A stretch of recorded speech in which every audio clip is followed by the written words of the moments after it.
Rummage sales. Who would have thought? I get lots of questions about where do I find my inventory, and I'd say it's a little bit of everywhere. And when my neighborhood church is doing a rummage sale, I am there every time because I have had some great finds. And right back there was the deal of the day. They've got my name on them. $5. Do you see that?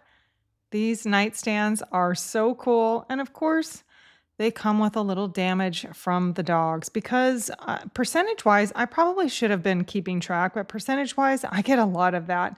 And why not have some dog hair inside too? But I love the shape of these. They're big, they're oversized, they've got great little bun feet. And I didn't waste any time getting in there to fix this area that's been chewed on by the dog. So I am just repairing this with some Bondo. And once these are all repainted, you will never even know that was there. So I put plenty of Bondo on there. I kind of build it up a little bit bigger than I normally would, just because I'm going to be doing a lot of sanding just to reshape it and make sure that it looks like it was never there.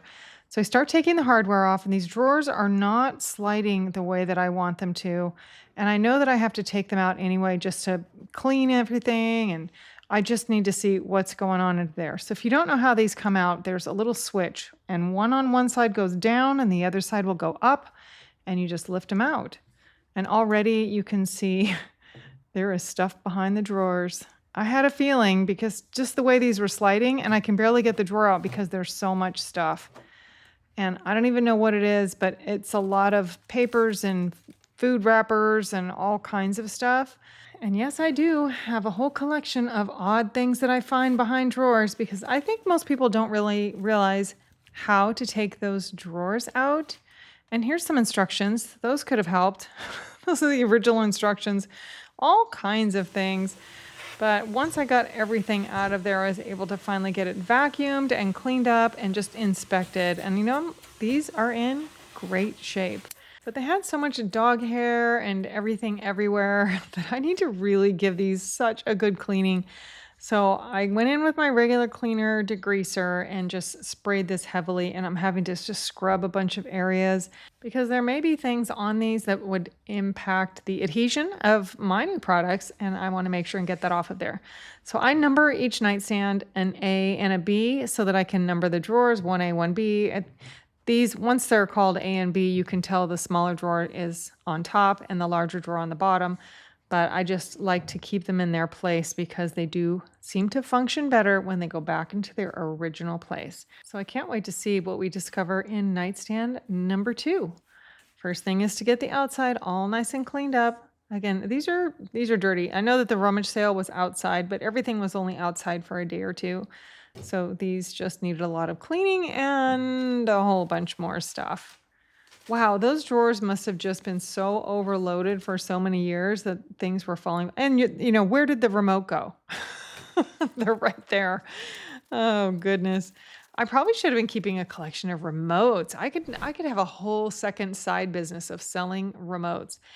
And I love it when the manufacturers decide they want to just distress things in such an odd way. And let's just bang up these edges. And they make no sense to me. I never understand why they do these random things.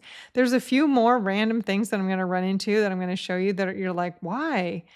Yeah, I was saying the same thing, but you'll see in a second what else I'm talking about. But I like to get these cleaned up as much as possible because what I don't want a buyer to think is that they were damaged. And this was just intentional from the manufacturer. So I got all of the spot putty on there, and then I'm going to sand it. First, the flat area with the sander, and then I'm doing these edges with the contour sanding blocks because I can get in there, control it a little bit better just to make sure everything's nice and smooth and flat.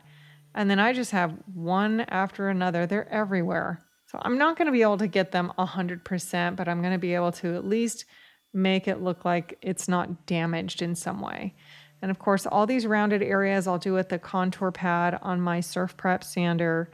And if you're ever interested in a Surf Prep, great sander. And then there's these. I mean, why? Those again, intentional.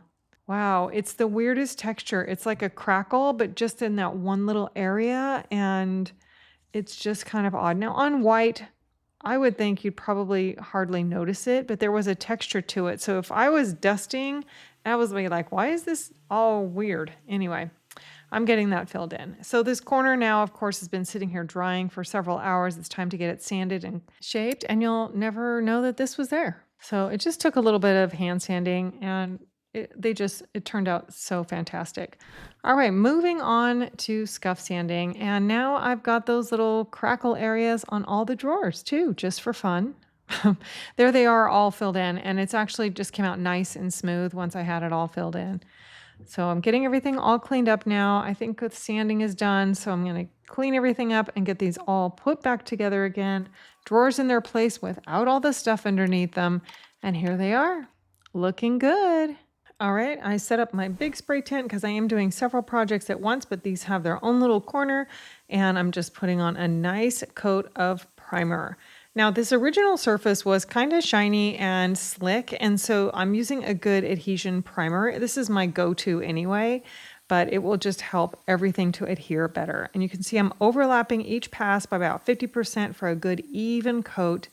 Time to set up a fan and let this sit for a couple of hours. And then once everything's dry, I'll come back in and sand everything. I'm just using a sanding sponge just to make sure that's all nice and smooth, and then wipe it all down again. And here we go with the color. I don't know why when things start out light, sometimes if it's white, I'm going to make it dark. And if it's dark, I want to go light. I just like to change it up. Like I just want you to be the opposite of what you were.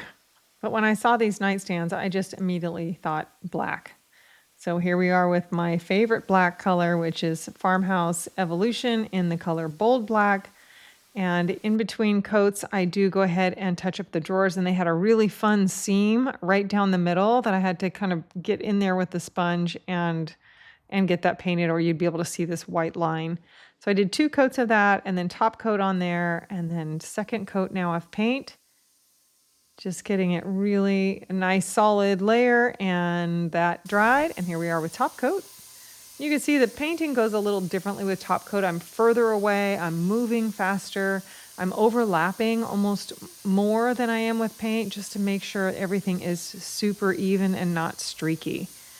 So I'm spraying really thin coats. I do dial it down on my sprayer to do that. Okay, time to put some hardware on, and I went back and forth with gold or black or pewter, and I chose black. And then I had a little spot in the felt. And it all went downhill from there. I tried to just clean that little area. It's still wet there, but what happened is the felt started coming apart. And once that happened, well, now it all has to come out. So I just start taking out the felt as much as I can. And then here's the trick. This will save you so much time. You just pour acetone on it. You can see I just right out of the jug just poured some acetone on it. I have my carbide scraper, or you can use a putty knife, whatever, and just start scraping. Now, I did have to go put some gloves on because you're going to have to start messing with this. And then I poured some more in there, and it literally dissolves it, and it just comes right out. It's the best thing. And in about 15 minutes, it's completely dry. So then I measured the drawer, and now I'm marking on my drawer liners because now I have to line the drawers. And I cut everything to size. I like to cut them to size outside the drawer rather than doing it with an X-Acto knife. I dry fit it, and then here I flop it and lay it in the drawer. I take a plastic putty knife and smooth everything out and get out all the air bubbles and just make sure that it's seated in there really nicely. And these are beautiful. I love this drawer liner because it doesn't really have a direction to it. And now we need to address one more thing. So little bun feet cannot get sprayed when it's sitting upright. There's just no way to get the sprayer in there, and you can see how horrible they look. And so I painted all those by hand. I'm also taking the drawers out, and I did the edges, but let's take a look back at where these started. And here they are now. I mean, totally different. They don't even look like the same nightstands. I'm still a little on the fence about the hardware. Would you go gold with this or bronze or something? Or do you like the black? Let me know in the comments what you think. But I just love these. I love the style of it. I love how simple it is. And black is always a classic. And if you're interested in learning how to refinish furniture, I have a complete learning library full of all kinds of guides on my website. And my beginner's guide is a great place to start. It will help get you on your way to refinishing with confidence. I hope you like these nightstands as much as I do, and thank you so much for watching.